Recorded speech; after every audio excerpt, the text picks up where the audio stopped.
시간입니다. 네, 어제에 이어서 오늘도 잠 못 이루는 밤을 맞이하시는 분들을 위해서 자가치유 수행이 계속됩니다. 잠은 하루 종일 힘들었던 몸이 휴식을 하는 시간인데요. 이 휴식을 제대로 취하지 못하면 다음날 일터에 나가서도 몹시 힘드시죠? 오늘은 한의사이신 원유근 수호사님 모시고 불면증에 대해서 말씀 나눠보겠습니다. 수호사님 안녕하세요. 예, 반갑습니다. 네, 불면증은 어떤 병인가요? 예. 우리가 이제 수면은 피로한 그 마음에 가장 좋은 약이다. 또 좋은 잠이야말로 자연이 인간에게 부여해주는 살뜰한 간호부이다. 잠은 건강과 육신을 묶는 황금 사슬이다.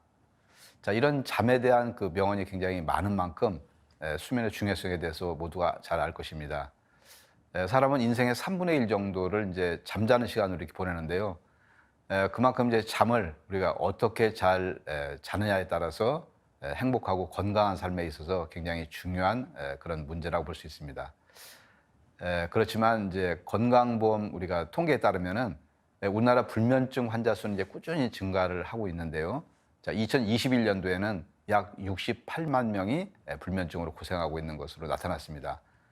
그리고 우리나라 국민의 평균 수면 시간은 OECD 국가보다도 41분이 부족한 7시간 41분을 기록해서 수면 시간 최하위를 차지했습니다. 자, 그래서 그런지 이제 우리가 국내 수면 산업 시장 규모는 2020년대에 약 3조 원대에 이제 진입을 했는데요. 자, 그만큼 많은 사람들이 밤마다 잠을 자기 위해서 싸우고 있는 것을 알 수가 있습니다. 이제 특히 고령으로 갈수록 불면증 환자 수가 굉장히 많이 증가를 합니다. 자, 여성의 경우에는 갱년기 증상 중에 가장 많이 겪는 증상이 바로 58.1%로 불면증이 이제 차지했습니다. 게다가 이제 요즘에는 젊은 사람 중에서도 불면증 환자가 이렇게 많이 늘고 있습니다. 잠 못 드는 MZ 세대에서는 카카오톡에서 말없이 휴대폰만 켜놓고 잔다는 이제 켜잠, 또 잠방이 이제 유행을 할 정도라고 합니다. 자, 이틀 전 이제 마음의 감기, 우울증, 자가치유 수행에 대해서 한번 알아봤는데요. 불면증은 이 우울증과 또 치매 발생과도 이렇게 연관이 되기 때문에 오늘은 이제 불면증을 자가치유해보는 그런 시간을 가져보겠습니다. 자, 우리가 이제 살다 보면은 누구나 이제 근심 걱정으로 잠 못 드는 그 밤을 겪게 됩니다. 자, 이렇게 이제 하루 이틀만 잠을 우리가 설쳐도 뭐 다음날 피곤하고 이제 정신이 몽롱하고 그러죠. 자, 몇 주, 또 뭐 몇 달, 또 몇 년을 깊이 이제 우리가 잘 수가 없다면은 그 고통은 불치병을 앓고 있는 그런 사람들과 크게 다를 바가 없을 겁니다. 자, 이렇게 이제 하루 이틀 잠을 못 자는 것이 아니라 잘 수 있는 적절한 시간과 환경이 이제 조성되었는데도 불구하고 뭐 잠을 잘 못 들고 또 이제 잠을 또 깊게 그렇게 못 자서 뭐 낮 시간 활동에 지장을 유발하는 상태가 이제 2주 이상 지속이 되면은 그걸 이제 불면증이라고 이제 정의를 합니다. 이게 잠을 안 재우는 그런 이제 고문이 있을 정도로 우리가 이제 잠잔다는 것은 건강과 생명의 유지에 아주 중요한 역할을 합니다. 불면증으로 장기간 동안 그러니까 양질의 수면을 이렇게 취하지 못하면은 이제 음식 섭취에 이제 문제가 생겨갖고 체중이 감소를 하고요.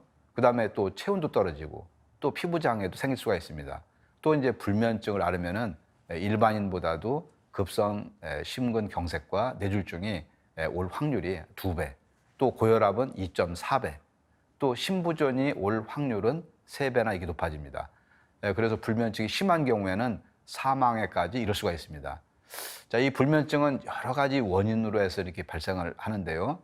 자, 일시적인 불면증은 우리가 이제 환경과 생체 리듬의 변화 등으로 이제 일어날 수가 있지만은 불면증이 2, 3주 지속되는 단기 불면증이나 또 이제 장기 또는 이제 만성 불면증은 신체적 또는 이제 정신적 문제하고 또 다른 원인으로 발생을 할 수가 있습니다.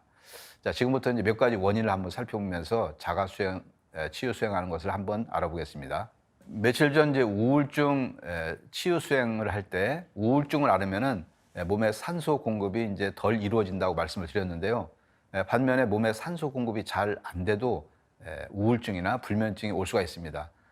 세계적인 생리학자 가이통 교수는 대부분의 질병은 산소 결핍 때문에 발생을 한다. 이제 그런 말을 했죠. 자, 이 우리 몸에는 약 75조 개의 세포가 있고 또 이 모든 세포는 산소가 없으면 죽고 맙니다. 자, 모든 세포 중에서 특히 뇌세포가 산소에 가장 예민한데요. 산소가 약간만 부족해져도 한 달에 약 70만 개 이상의 뇌세포가 파괴된다고 합니다. 자, 우리가 불같이 화를 내거나 또 이제 심한 스트레스를 받을 때 머리가 이제 지끈지끈하다고 이제 두통을 호소하는데요. 자, 그 이유가 바로 이제 뇌세포가 산소를 과다 사용을 해서 산소를 더 이상 사용하면 안 된다라고 하는 그런 경고로 두통을 일으킨다는 것인데요.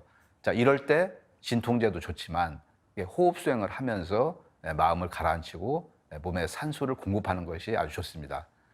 자, 그런데 이제 불면증도 전형적인 산소 부족 증상입니다. 자, 몸의 산소 농도가 떨어지면은 교감신경이 이제 흥분하게 됩니다. 자, 신체 위급 상황에 대비하고 반응하는 교감신경이 흥분을 하면은 심장 박동수가 이제 빨라지고 또 이제 혈압도 상승을 하고 또 아드레날린이 더 분출되고 땀이 납니다. 몸에 이런 변화가 오니까 당연히 이제 잠을 자기가 좀 어렵겠죠. 자, 먼저 산소 공급을 원활하게 해서 불면증을 이제 치료하기 위해서 이렇게 이제 좋은 공기도 이렇게 마시고요.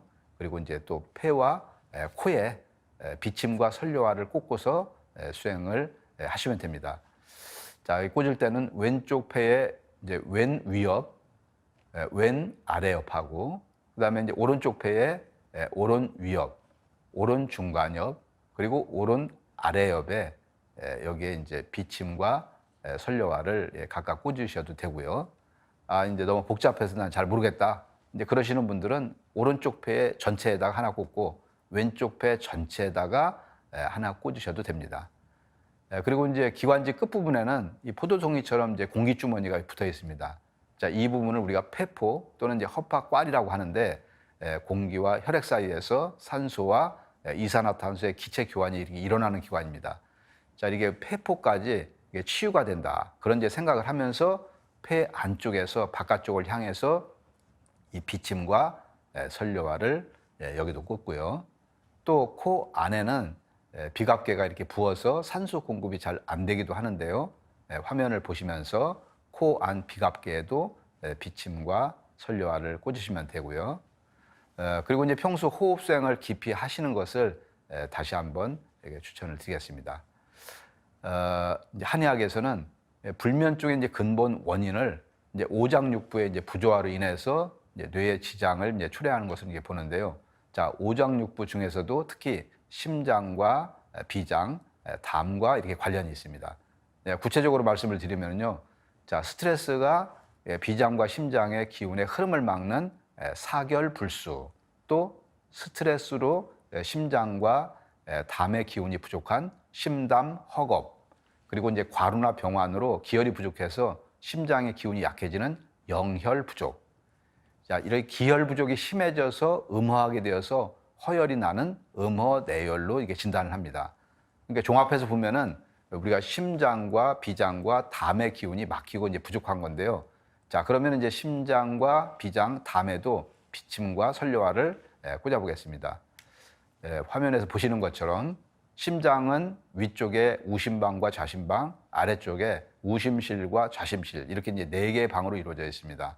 심장 바깥에도 비침과 설료화를 꽂고 또 4개의 방 안쪽 벽에도 각각 비침과 설료화를 꽂으면 됩니다. 그리고 이제 비장을 보시면은요. 비장은 이제 한의학적으로는 이제 췌장, 즉 이자를 가리키는데 상복부에 이제 위치한 그 분비 기관이죠. 소화 호수와 탄산수소 나트륨 이거를 이제 담고 있는 이자액을 분비를 하고 인슐린, 글루카곤, 소마토스타틴 같은 호르몬을 분비하는 내분비 샘이기도 합니다. 자, 화면을 이제 보시면은 췌장에도 비침과 설료화를 꽂습니다. 다음에는 이제 담낭, 즉 쓸개는 간 아랫면에 이렇게 있는데요. 화면을 보시면은 간을 살짝 아랫면에서 바라본 그 장면입니다. 쓸개는 이제 쓸개즙을 6에서 10배 정도 농축시켜서 저장하는 역할을 합니다. 자, 쓸개의 크기는 길이가 6.8cm, 너비가 3.8cm 정도가 되는데, 자, 이 쓸개에도 이렇게 비침과 설료화를 꽂습니다. 자, 그리고 이제 마지막으로 이제 뇌에도 비침과 설료화를 꽂아보겠습니다. 최근 뇌 과학자들은 우리가 이제 명상이나 수행 이것이 이제 뇌 활동에 직접적으로 영향을 미친다는 증거를 많이 발표를 하고 있습니다. 뭐 예를 들면은 뭐 불안이나 우울 그리고 불면, 긴장과 같은 이게 스트레스에 이제 사로잡혀 있을 때나 또 심한 공포 속에 있을 때는 우측 전두엽이라는 뇌피질 부위와 편도체라는 뇌 부위에서 과도한 흥분을 보여줍니다. 자, 그런데 이제 이런 사람들이 명상 이 수행을 하게 되면은 이 과도한 흥분성이 조금씩 이제 진정이 되면서 이번에는 좌측 전두엽 피질이 활발하게 활동을 한다고 합니다. 자, 좌측 이제 전두엽 피질이 활발하게 활동한다는 것은 바로 심리적으로 안정감을 느끼면서 스트레스에서 벗어나고 있음을 의미를 합니다. 이제 뇌 전체에 비침과 설레화를 꽂는 부위를 한번 알아보겠습니다. 먼저 이마 쪽으로 전두엽에 제일 먼저 꽂고요. 머리 양쪽 측면인 측두엽에도 하나씩 이렇게 꽂으시면 되고요. 또 머리 위쪽 두정엽과 뒤쪽 후두엽에도 꽂습니다. 넓은 부위니 이제 여기는 여러 군데를 이제 군데군데 꽂아도 이제 좋고, 또 빗판을 넓게 만들어서 모자를 쓰듯 머리를 덮어 씌우고서 수행을 하시면 됩니다. 그리고 뇌 안쪽의 간내와 중내 그리고 소내, 연수에도 비침과 설료화를 골고루 꽂으시면 됩니다. 네, 말씀 감사합니다. 예.